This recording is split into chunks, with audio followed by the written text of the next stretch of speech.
আপনি একটা প্রতিনিধি মানুষ, যেখানে জনগণের ভালোবাসা জড়িয়ে রয়েছে আপনার সাথে, সেই জায়গা থেকে একটা সাধারণ মানুষ কি করে আপনাকে মারতে পারে? এত সাহস সে পায় কোথা? বড় আফসোস হচ্ছে আমার, আপনার মতো এমএলএ যদি এইভাবে মার খেয়ে বসে থাকে, তাহলে সাধারণ অসহায় গরিব জনগণ মানুষ কোথায় যায় বলুন তো নিজের মাথা বাঁচানোর জন্য? অফিসার, এটা আমারই ভুলের জন্য হয়েছে। তার কারণ আমি ওই সুরের বাচ্চাকে এখানে ঠাই দিয়েছিলাম, আর সেই কারণে আজকে আমাকে মার খেতে হলো। আপনার লোকজন ছিল না আপনার সাথে? লোক আমার সাথে ওই দুজনই ছিল। কি বলবো অফিসার, সে শালা যা উড়ে উড়ে মার দিচ্ছে, লাল গো ভাই কই দিচ্ছে। এই ভুসলি যেরকম ক্যারাডি করে মার দেয় না, সেভাবে ক্যারাডি করে মার দিছিল। ও যখন ভোসলির মতো ক্যারাডি করে মার দিছিল তোদেরকে, তোরা তখন কুম্ফু ক্যারাডি মার দিলি না? আমরা বহুত চেষ্টা করেছিলাম, কিন্তু ও যা যেভাবে হাত পা চালাইছি না, মনে হচ্ছে মেশিন ফিট করা আছে পায়ে হাতে, তাই মনে হয়েছিল। গোবর খাগা আর কপালি চোদারা। আরে ওরা হচ্ছে সেই চিরকির বাল, ভিজি বিড়াল। ওরা সেই মুখে হাম মারেঙ্গা তাম মারেঙ্গা, রাজার বিটিকে বিহা করেঙ্গা, এই পর্যন্তই ওরা পারে। অফিসার, ওদের কথা বাদ দেন, আমার কথা শুনেন। এখন আমি যেটা চাইছি সেটা আপনি করেন। বলেন স্যার, কি করতে বলেন? মরুভূমিকে আজকে রাতে আপনি থানাতে তুলে নিয়ে যান। ওর নামে 422 ধারা অনুযায়ী একটা চার্জশিট তৈরি করেন। যত লোকালে কেস রয়েছে সমস্ত কেস ওর নামে লিখুন। রেপ, চুরি, ছিনতাই, মার্ডার, ডাকাতি, তোলাবাজি, চাঁদাবাজি, গাঁজা সাপ্লাই, মদ সাপ্লাই, 2 নম্বরই লেডিস ব্যবসা, A to Z সমাজে যত রকম খারাপ কেস আছে সমস্ত কেস ওর নামে লাগিয়ে দেন আপনি, যাতে জেলের ভিতরে ওর চুল দাড়ি পেকে যায়, বাইরেকার আলো বাতাস যেন কখনো ও না দেখতে পায়। এমএলএ সাহেব, আপনারা বড় পারেন অনেক কিছু। কি বলতে চাইছেন কি আপনি? বড় আপনারা নিজেদের ভিতরে একটা গন্ডগোল সৃষ্টি করবেন, দিয়ে মাঝখানে আমাকে ভরে দেবেন। এখন আপনার কথা শুনলেও বিপদ, না শুনলেও বিপদ। দেখুন অফিসার, আমাকে যা মাইক দিয়েছে আমি বেশি কথা বলতে পারছি না, ঠিক আছে? আপনাকে যা বললাম তাই করুন। যদি এই থানাতে লুটিপুটি খাওয়ার ইচ্ছা থাকে তবে, নাইলে আবার অন্য জায়গায় আমাদের বড় ভাই ট্রান্সফার করে দেবে আপনাকে। ওইটাই তো ভয় কাদা তোদের মতো এমএলএদের কাছে, তাছাড়া তো আর কোনো পুলিশের ভয় নাই। তাহলে যা বলছে তাই করুন। আচ্ছা এমএলএ কালু সাহেব, আমি বলছিলাম এত ঝুট ঝামেলা না পাকিয়ে রাতের অন্ধকারে ডাইরেক্ট গুলি করে এনকাউন্টার করে দিলে কেমন হয়? সে আমার শরীরে আঘাত করেছে, সেই আঘাতের রাগ আমার শরীরের প্রতিটি শিরায় শিরায় বিদ্যুতের বেগে দৌড়চ্ছে। ওকে যদি জানে মেরে দিই তাহলে ও চিরদিনকার মতো মুক্তি পেয়ে যাবে। আমি ওকে চিরদিনের জন্য মুক্তি দিতে চাই না, আমি চাই ওকে দগ দিয়ে মারতে। মানে মুদ্রা কথা হচ্ছে, যখন ও কষ্ট পাবে যাতে আমাদের কথা মনে করে। এ ফেদা বুঝি, অত তোকে বুঝি বলতে হবে না বাড়া, না বোঝার মতো বাচ্চা ছেলে লয়, কিছু করে বস। তাহলে আপনি যেটা বলছেন সেটাই করবো নাকি? Yes, my full and final decision. ঠিক আছে, তাই হবে, আপনি যা বলেছেন তাই হবে। চোরে ফেদা কপালি ছোড়া, গালাগালি দিয়েন না স্যার। বাই মিস্টেক বেরিয়ে পড়লুছো। Okay sir, thank you so much.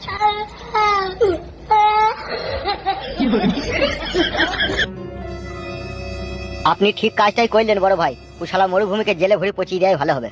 বকি না, তোরা বেশি কথা বলি না, আমার এই সেলাই করাতে এখানে লাগছে। বলছি বড় ভাই, হরি ডাক্তারের কাছ থেকে 2 ট্যাবলেট আনবো সেরেডন? কিছু আনতে হবে না, তুই কিছু করে বস হইলো। বেশ বড় ভাই, ঠিক আছে। ওকে আমি এমন শিক্ষা দেবো মরুভূমিকে, 7 দুগুণে 14 জন্মেও আমার কথা যেন ভুলতে না পারে। শেষে সেটাই তো উচিত শিক্ষা দেওয়া হবে ওকে। শালা বৈদ্য আমার ব্রেনে আঘাত করেছে, আমি ওর শরীরের রক্তের প্রতিটি ফুটায় ফুটায় আঘাত করতে চাই, তবেই আমার মনে শান্তি হবে। এক এক সময় আমার জীবনের প্রতি মায়া, মমতা, ভালোবাসা সব যেন মনে হয় হারিয়ে যাচ্ছে। কেমন জানি মনে হয় এই দুনিয়ার মানুষ সবাই স্বার্থপর। যেদিন থেকে আমার জন্ম হলো, যেদিন থেকে আমি বড় হলাম, যেদিন থেকে আমি রাস্তাঘাটে চলতে শিখলাম, একটা রুটির জন্য মানুষ আমাকে কতই না অপমান করেছে। এই পৃথিবীতে এমনই নিষ্ঠুর মানুষের বাস হয়ে গিয়েছে, কেউ ভালোবেসে 1 গ্লাস জল খাওয়াবার লোক নাই। এবার তুই বল, এই নিষ্ঠুর পাষাণ জালিম দুনিয়াতে একা একা বাঁচতে গেলে পারে নিজেকে একটু শক্তিশালী হিসেবে তৈরি করতেই হবে। আর না হলে শহর এলাকাতে যেভাবে কুকুর দোকানের পাশে শুয়ে থাকে, এমনও নির্বোধ বেহায়া পাপী মানুষ রয়েছে, তাদের উপরে গরম জল ছিটিয়ে দেয়। তা আমরা যদি মনে করি খুব ভালোভাবে শান্তিভাবে দুনিয়াতে বাঁচবো, তা আনপাবলিক আমাদের উপরে গরম জল ছিটিয়ে দিবে। সেই জন্য আমি ভেবে লিছি গান্ডারের মতো চলাফেরা করব। এই সমাজে আমার উপরে কেউ আঙুল তুললে বাঘের মতো গর্জন করব, ঠিক আছে এইভাবে। আর এমন থাবা মারবো না, চোখ গাল নাক একসাথে চিড়ে দেবো, তবেই মানুষ আমাকে ভয় করবে। আমারই তো বাবা ভয় লাগছে ভাই, তোমার কাছে ভয় থাকতে। তুই ভয় করছিস কেন বুকাচ্ছিস? তুই তোমার ডান হাতবে। হ্যাঁ ঠিকই তো মনে ছিল না তখন। উশালা মনে করছিল ও এমএলএ বলে যা মন তাই করবে আর এই সমাজে সেজে যাবে। কিন্তু ওরা তো জানে না এই সমাজে আড়ালে পাড়ালে বুনে জঙ্গলে আমাদের মতো কিছু ওয়েল বেঙ্গল টাইগারেরও বসবাস আছে। আচ্ছা মরুভূমি ভাই, একটা কথা বলবো তোমাকে। আমি মানছি তোমার আমি বয়সে ছোট, কিন্তু না বললেও কোনো উপায় নেই, বলবো? কি বলবি বল। বলছি বলে যেন কিছু মনে করো না। তোমার যে শরীরের যে শক্তি সেটা চিরদিন চিরস্থায়ী নাও থাকতে পারে, সেই সময়তে আনপাবলিক কিন্তু গরম পানি ছিটিয়ে দিতেও পারে। তাই আমি বলছি হালকা পাতলা করে যদি একটু হুইল চেয়ারের ক্ষমতা দখল করতে পারতে তাহলে কেমন হতো? আইডিয়া তো তোর খুব ভালো রে, কিন্তু একটু হ্যাপা আছে। হ্যাপা থাকলেও আপনি একবার নিজের দিক দিয়ে ভেবে দেখেছেন?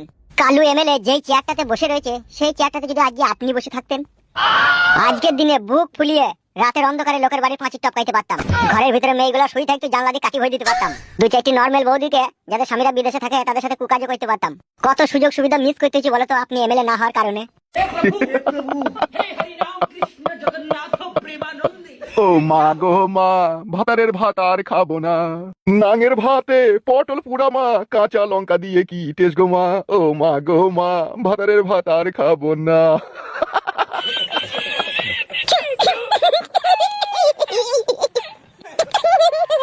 না গো ওরা আমার চাল।